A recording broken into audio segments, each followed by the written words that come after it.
So welcome back. Now we're going to take a few minutes and look at performing high performing teams and how we can make this work. So with it's important to set out a clear purpose. First of all, to have a high performing team. So uh, there are abstract goals sometimes, and those just are never enough, right? The team needs short range, compelling, and clear goals that are going to unify and galvanize them with a shared purpose. So we want to sequence these short term goals to some sort of annual overall result. But it's key to help the team develop an approach that they can use. And so, not just any goal, but I've always said, and others say too, make them smart, specific, measurable, attainable, realistic, and time bound, right? And put them in writing. Okay, so the informality and participation are part of this, right? So to be a leader, you need to be positive and have a positive emotional IQ. And this, of course, can be developed, right? So we want to start by knowing yourself and your team's personality preferences. It's one of the reasons we did the MBTI, right? So I always recommend the Myers-Briggs Type Indicator, and I've used that free online version for years. It's important then to be comfortable and relaxed. Be yourself. You can't lead unless you are you. So be you.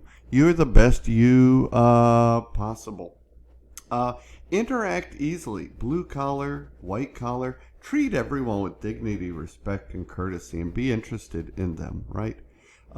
Don't show signs of boredom, right? Critical thinkers are always assessing. Boredom is an issue. Laughter, right? I used to tell my teams, let's laugh as long as we're succeeding, because there's nothing is funny if we're failing, but if we're succeeding, enjoy the work, enjoy the process. Seating arrangements can help facilitate, right? So classrooms, as you recall, were arranged to accommodate the Industrial Revolution. And so think about how classrooms can be arranged now to ensure an informality and participation along the way. Now, other things are required too. One is active listening. This is a process that actively engages the listener with the speaker, right? So while active listening, the listener becomes deeply involved with what is being said. Teams that practice active listening are far more successful than teams that do not. So we all know how to listen, right? This is why project management prefers face-to-face communication, because 55% of all communication and feedback are nonverbal. So strong listening skills can help employees perform better. It shows them support of others when they speak, along with getting a better understanding of the ideas they're trying to share. So this improves team chemistry, right? Good listening skills are sometimes an afterthought compared to the ability to share ideas, but they are both equally important. Poor listening skills, right, can let attention wander, right? We end up interrupting and we step on the statements of others. We're thinking ahead of what will be said next, and we miss what's being said right now. So sometimes we miss the real point of what's being said, or we can even let emotions interfere with judgment. Instead, do active listening, and I list some items there. Now, with active listening, we have the why and the how, right? And this is an excellent slide to pause the lecture and just review the why and the how. I think it's pretty self-explanatory. And that wraps it up for building high-performing teams. But I did want to do some more on managing emotional intelligence based on the results of your Myers-Briggs Type Indicator, right? There are 10 ways to increase, at least I'm sure there are many more, your emotional quotient, right? So we can utilize an active listening style of communication. We can respond to conflict instead of reacting to conflict. We can utilize, as I mentioned, active listening skills. We want to make sure we're motivated. We want to practice that positive attitude that was on a couple of slides just past. I think leadership is positive. Again, I mentioned in weeks past that good leadership has a sense of cynicism, but it helps us ask good questions, but we largely keep that to ourselves. We don't express it. And part of that is building self-awareness within ourselves. We want to take critiques well so that we can give critiques well, so that it's in a supportive environment, which means we can empathize with others, right? So we're going to talk about some of these along the way. Emotional intelligence is the ability to sense, to understand, and manage and apply the information and the power of emotions. This is one of your greatest sources of energy, motivation, connection, and influence, right? An antiquated way of thinking is to say, leave emotions out of it. Well, you can't, really, right? Emotions are always present. Nothing has ever been accomplished without the power of emotions behind it. So by suppressing the information that your emotions are guiding you to, you're making decisions with limited data. We don't want emotions to make the decision, but it's part of the data process. Emotions by themselves are not good or bad. They are information, and it's how we manage the responses that are good or bad. I have said for a long time, this was a learning moment for me in life. People used to frustrate me, and I still do sometimes, I have to admit, but it used to be more often, and I would drive home from work going, why did they do this, or why did they say that? Hey, most people don't mean harm. They just aren't thinking it through, are having a bad day, something's going on at home and distracting them right there. Lots of reasons for human beings not to do their best or have the response that we would desire. But we can control ourselves and manage our response to them, knowing that it's not personal most of the time. If it's personal and you know this for a fact, maybe that's a little different. But most people want to be part of a team and succeed. So we want to work. So work asks us, as we navigate these things, to participate in all of these complex interactions, right? And so there's no one-size-fits-all way to respond to them. One moment requires you to stand firm with your opinions. The next asks you to stay open to a colleague's ideas. One situation benefits from an objective focus on facts.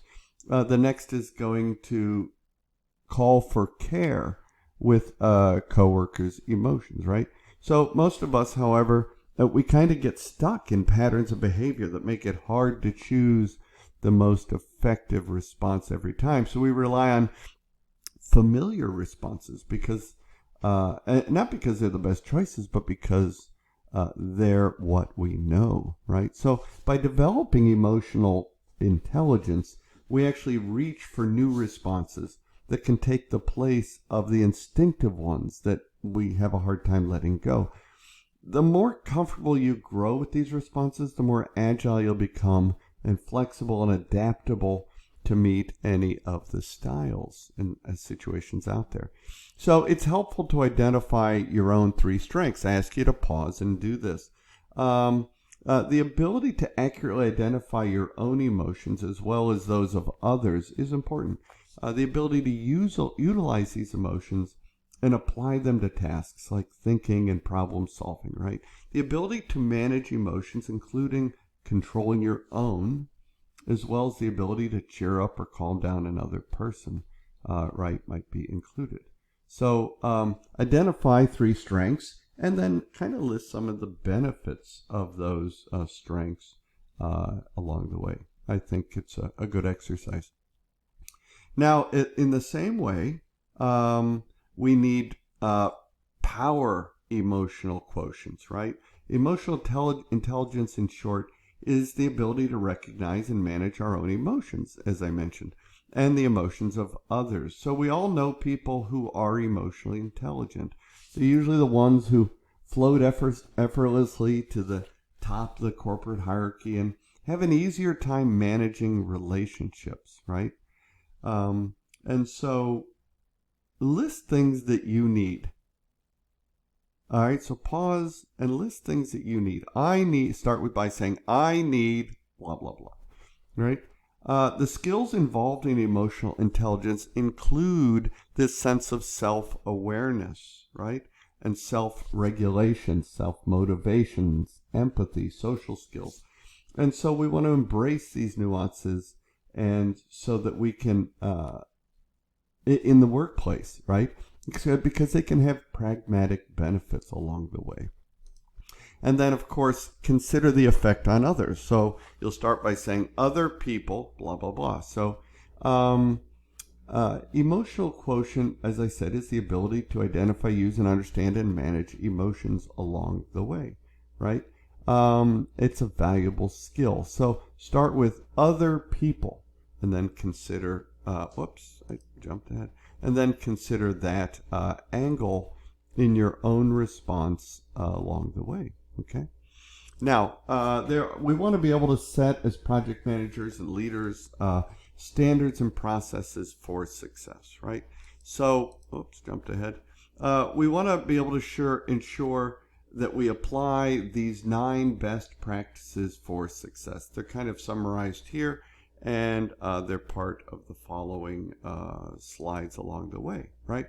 We want to define life cycles and milestones. That's about giving a map to the team, right? Organizations need a map and defined phases and deliverables with sufficient criteria along the way, right? Every firm organizes its projects into phases that fit that organization. So that's an important part of setting standards for success. You want to have stable requirements and scope that result. Effective project management does require that project requirements, objectives, and scope, they're all documented and they become stabilized. And that's why we use the work breakdown structure. And you might want to answer these questions to help you define some of that. You want to define, understand the system's roles and responsibilities.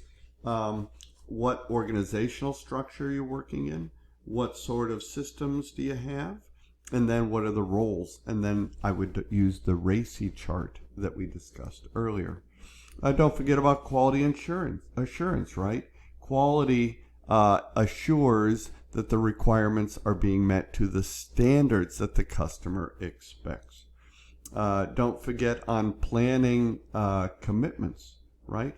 Including many of the knowledge areas that we have here as an example of key commitments to plan for. We want to track and do variance analysis, and this is why executing process group, which is collecting all the data as we build this widget, we'll call it. The next in the brackets I showed you was the controlling, and in controlling we're analyzing the data and looking for gaps or variances, and we are applying solutions or changes that fix those. And so we get to make corrective actions. These are all key elements of success on a project, right? Included with that would be escalation is a major power of a project manager, but try to limit when you do it. And when you do it, do escalate. Make sure that you're able to answer, did you check here? Did you check there? Did you talk to that one? Etc. Okay? And then we can always use change control as a vehicle to keep our project on track to success along the way. Now the final piece is just negotiating project agreements. Very important. There is a book called Getting to Yes. I highly recommend. Very cheap and very short read. And there is a video link that I am putting on the website about the negotiating fundamentals. Okay, that's it for this week. See you online.